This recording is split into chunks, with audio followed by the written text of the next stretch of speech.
What is up, guys? Welcome back to the Motorhead YouTube channel. So today we are going to be diving into the Goon Squad Audi that I bought a couple of days ago. So we do have some issues with it, as you guys know, and we're going to go in depth with it. But like I said, before I do anything, I want to get down to the bottom of the steering issue. There's a couple of things it could be, and some of them are very expensive. So I just want to know before I really dive into repairing this thing. We will still probably tear it down in this video, but I do want the diagnostic guy to come out. I want him to check the codes and run it. So from the research I've seen, it's either a power steering module, which is under the dash and the steering column, or it could be the steering rack, or it could be the module on the steering rack. So right now I'm not 100% sure what it is, and I just want to make sure that it's going to be the column module. I'm really crossing my fingers and hoping that's what it is. That's a much less expensive repair rather than replacing that whole steering rack, because those things cost an arm and a leg. And usually when you buy a car, the best thing to do is go and check prices. If it's got an expensive engine, that means it's in high demand. And just like on this thing, it's got a really expensive power steering rack, and that doesn't mean that it's really nice. That just means it breaks a lot, and people capitalize on that. So unfortunately that sucks, but you know what, it'll be okay. We did get a good deal on it, so it won't be too bad. So as soon as he gets here, we'll run the codes, we'll look at it, I'll show them to you, and we'll go from there. Hopefully, if it's the module, we'll take that thing out today, get it shipped off, and have this thing back on the road. And then we can get into restoring this thing and making it look perfect. So as soon as he gets here, we'll run those codes and let you find out. Well, the diagnostic guy just finished up, and thankfully, as expected, the codes are B200,000 and B200,049. And those are for that steering control module. And I actually found a company that you send it out to, and they will rebuild it for you, and you don't have to reprogram it to the immobilizer because they use your original module and all your data is still stored on there. So we're going to go ahead and remove that later today, and we'll get that done. And also, his computer actually does communicate to the car, so he will be able to calibrate it once we get that done. That way the codes are cleared. So that's super exciting news. We're going to get into taking that module off and get it shipped out, and then hopefully this thing will be back on the road, and then from there we can go ahead and restore some of this stuff here. So let's go ahead and get that module off. All right, guys, so I'm underneath the Audi right now, and I already got these two unplugged, but this is the module. So we got one more. We're gonna unbolt it, drop it down, and we'll have to send it out to a company to rebuild it. Check it out, guys. Here we have the module. So we're gonna get this sent out, get it rebuilt, and then hopefully that'll fix that issue. But that's gonna be it on this. Now we're gonna go ahead and move on. I do wanna look and see what's going on here with all these gaps and whatnot. So we're gonna take this front bumper off, and we're gonna go ahead and dig into that next.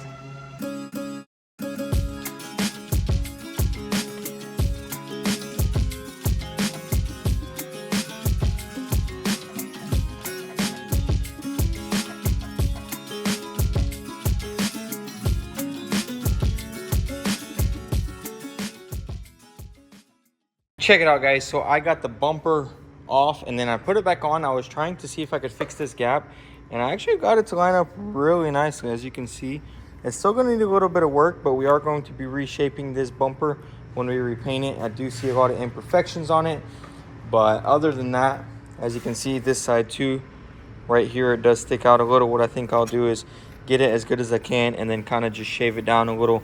It does have some imperfections here and waves, and so shaving it down would actually smooth all that out and make it real nice. So stay tuned. We're going to get into all that. I also went ahead and got this headlight off, and this thing is missing a headlight plug, as you can see. So I'm going to have to get one of those. This right here was holding the headlight, so we do need to remove that.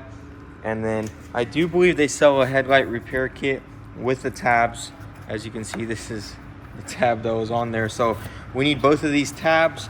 I saw the headlight repair kit, and I think it would be best to get it because this headlight right here is like $1,200, which is absolutely crazy.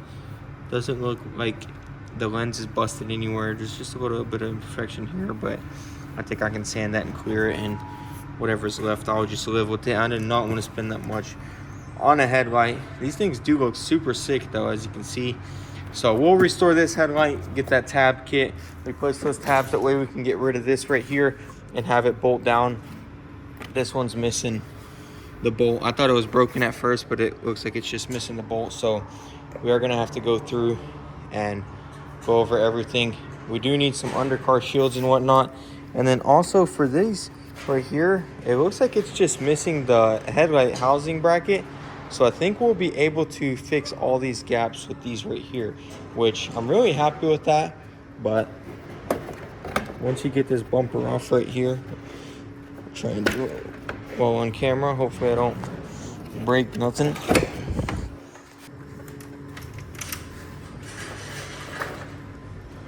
I actually like what I see. I don't really see any hidden damage or anything. Everything looks good. We are missing a little piece here, which it looks like it's just a pin. At first I thought the radiator was broken and there's supposed to be a piece there, but it's not, which is looking very promising. It's looking like this thing shouldn't be too hard of a fix, honestly. I mean, I'm not really seeing anything broken that could be expensive. We do need the fender liners, as I said earlier. As you can see, they're all chopped up and destroyed. And then this undercar shield. And I have all these. As you can see, this is where that module goes. So I already shipped that thing out today. So we should be getting that back very soon. Next episode, we'll see if this thing will turn.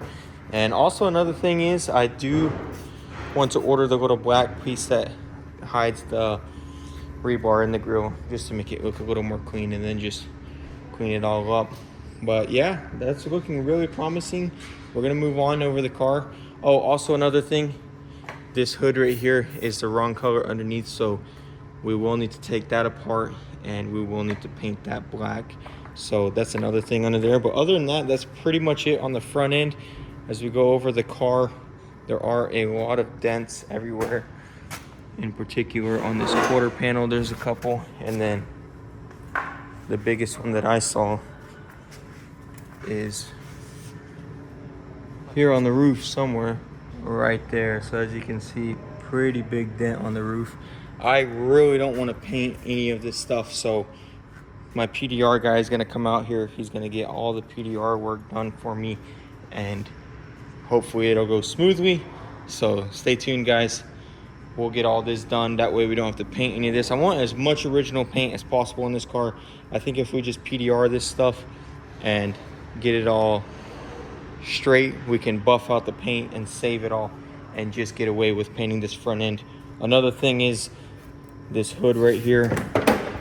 It's got a whole bunch of rock chips right there. Honestly, I'm not even sure what I'm gonna do. I may possibly just strip all this black paint off. I'd hate to do all the work to paint it and make it good and just end up with it chipping again, because I feel like no matter what I do, the paint just looks unsanded. So everywhere else, eventually it's just gonna flake all off again, and I really don't want that. So most likely gonna strip this down, probably not to bare metal, but at least to the gray. And if we go any further anywhere, we'll just throw some epoxy, prime the whole hood again, and respray it. We'll respray it all at once, most likely. Since it is black, you don't have to blend it, and we have to paint the underside. But really unfortunate that we have to do that, but I mean, it's better than buying a whole new hood. So I'm definitely gonna do all that work to get it done. And comment down below if you watched the videos. I really couldn't find any videos on this car on their channel, but I'm not sure what exactly was painted. If someone could send me a video, I'd love to see. And you know, I'm seeing chipping here, so maybe this was repainted too, and we might just strip that down too and redo it with some Sickens paint. That way it'll have nice adhesion. So let me know what you guys think, and let me know if you guys see the video. Be sure to comment down below. Any help is appreciated. But we also have these big brakes right here from the car, which I'm probably gonna sell. If anyone is interested on these, you know, throw me an offer. My email is in the description below. So let me know what you guys think, because I'm definitely not going to run them on this car. I want to just get it as clean. And possibly, some people are telling me I should sell these wheels and get some original ones. It's honestly not a bad idea, considering how small the brakes look with them. But we'll see. If anyone's interested in these wheels, let me know. They have really good tread. Maybe we'll end up just getting some original wheels and turning this thing stock. A lot of people were saying about the bumper, but I am definitely keeping the bumper. I love that look, and it just makes it look very aggressive. So that is staying for sure. Maybe even a lip. and some other stuff in the future. So that's going to be it on this car while we wait for that module. I really don't want to put in any time and effort into this car until I am sure that the steering rack is fixed and we're good to go. The only reason I took this off was because it was only held on by 3 bolts. So that was pretty simple. Right now, V-Tune's about to show up and we got to redo one of my jobs. Unfortunately, we're going to keep it real with you guys. As you guys know, I painted that for V-Tune and it turned out really good, but just the color is not there. It's too far off from the door to that door. It's just too white. I'm not happy with it. V-Tune's not happy with it. So today we're gonna strip this thing down, get it ready for paint, and then Victor will go ahead and spray this thing in. Or maybe I will, maybe he'll just help me find the color. That way we can get this thing squared away so V-Tune can get it built. So once he gets here, we'll pull it in and start tearing it down.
All right, guys, so me and Ben got it all tore down. So what do you think, Ben? When you want this sprayed? Next year? Right now. Tonight. Funny guy. Now we're gonna leave this for tomorrow, get it all prepped. Everything is tore down. And right here is a good example of the color difference. As you can see, very white, and this right here just doesn't match as well. So we're gonna do some spray out cards and we're gonna run some tests and make sure this color is going to be perfect. I'm even gonna go as far as scanning it with the camera. That way we don't have to respray this again. And we got plenty of blend area here. There's really nothing to do here. So it's gonna be super easy to paint as far as just spraying it in and blending it out goes. So as you can see, 2 different colors. So we're gonna go ahead and blend this rear door and this thing's gonna be good to go. And then you can come and build it Saturday. So yeah, it should be pretty quick. I mean, we tore it apart in an hour. Yeah, I'm just gonna have Victor do it because me and him are trading out some labor. So it's just gonna be easier for me to do something that I do every day and for him to do something he does every day. So stay tuned. All right, guys, that is gonna be it. It's just getting too late. I really don't feel like prepping this. We are gonna give it M3 update. And also stay tuned, guys. V-Tune might bring the McLaren here to get it painted. So he might do a crazy color change on it and he wants to get it resprayed completely. So stay tuned. That might be in the near future. If you guys want to see that, be sure to hit that subscribe button. Stay tuned. Make sure you tune in with the bell so you don't miss the videos. We got a lot more coming. As soon as my module gets back and we can get that steering issue fixed, I'll have full confidence to go ahead and start fixing all of those issues I was showing you guys. That way we can get that thing perfect and back to OEM spec. So I'm gonna go through it all, fix everything, and I'll kind of show you guys the process of it. So stay tuned for that one. If you want, you can follow us on Instagram at motorhead.co. I'll post a lot of that before the videos drop. So now we're gonna give a quick M3 update. It's super exciting, and I'm really excited to share it with you. All right, guys, so as you guys know, or if you don't know, this is my E30 M3. It's a real M3, and we shoved a fully built LS1 into it, and the progress is just moving along smoothly. We've gotten a lot of work done on it. If you guys haven't seen the previous video, be sure to check it out. We got the brake system done, and we got a lot of the underside done, the steering and everything, and it's getting really close to that first drive. This thing already runs, it sounds amazing, but we are waiting on a drive shaft from Sicky Manufacturing. They are actually getting it custom built right now for us. So as soon as the drive shaft comes in, that will complete this drivetrain completely, and it'll be running and driving, and it'll have brakes. So stay tuned. And also, guys, big shout out to Jegs Performance. We have partnered with them with multiple things on this build. I like to think of Jegs as your restoration destination. They have all sorts of products for your car, whether it's just a weekend warrior or a show car. Be sure to check out Jegs. I'll link it down below. They are actually sending us a full stainless steel exhaust system for this car. So it's not for this car specifically, but it is a kit, and we'll be able to build a complete custom exhaust down all the way to the rear, and we got mufflers and resonators and all sorts of stuff for it. I'm super excited. We got all V-band clamps. I really want to build a really nice exhaust. I want to see how the stainless steel welds first. If I can't get it to turn out clean, I'll just go ahead and tack weld it all and send it off to a professional fabricator to get it all TIG welded. As you guys know, we're not sparing no expense. We're trying to build this car as clean as possible. That way, once it's done, I never have to touch it again, and I can just enjoy it. So stay tuned, guys. Next episode on the M3, we're gonna have a fully complete drivetrain. We're gonna have a full exhaust for it, and we're gonna have this thing running and driving. Super exciting. I can't wait to get the brake system done. As you know, we have that hydro boost, so we will retain power brakes with our LS, which is pretty rare as far as these V8 swaps go on these cars, because it's very hard to get power brakes. So I'm really excited with how everything is turning out, and I can't wait to show you guys. So thanks for all the love and support on the videos. Thanks for watching. If you want, you can see the inside scoop on all this on Instagram. I'll link that down below. And be sure you check out Jegs Performance to see if they have something for your car. Thanks for watching, and thanks for all the love and support, guys. Peace.